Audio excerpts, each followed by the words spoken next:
দেখেন দেখেন আজকে কি অবস্থা হয়েছে নির্বাচনে, দেখছেন কি অবস্থা হয়েছে? এই যে ভুলটা আপনারা করে ফেলেন। প্রথমে ভিডিওটা খেয়াল করেন কি লেখা আছে। না জেনে শুনে গুজব ছড়াবেন না, ভিডিও হুদাই ধুমধাম করে শেয়ার করে দেন, গুজব ছড়াই দেন। ওই যে একটা কবিতা আছে না, ওই নিয়েছে ওই নিল যা কান নিয়েছে ছিলে। মাথা খাটাইতে হবে, বুঝছেন? প্রথমে লেখা আছে, কি লেখা আছে ভিডিওর শুরুতে ভালো করে খেয়াল করেন। নির্বাচনী মহড়া 2026।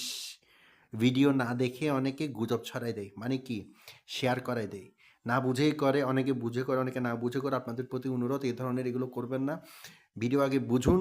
অনেকে আবার অনেক ভিডিও এআই দিয়ে তৈরি হচ্ছে, কিন্তু মাথা খাটাই কাজগুলো করবেন। ধন্যবাদ। লাইক করেন, শেয়ার করেন, সাবস্ক্রাইব করেন, কমেন্ট করেন বেশি বেশি, আর মানুষকে সচেতন করেন।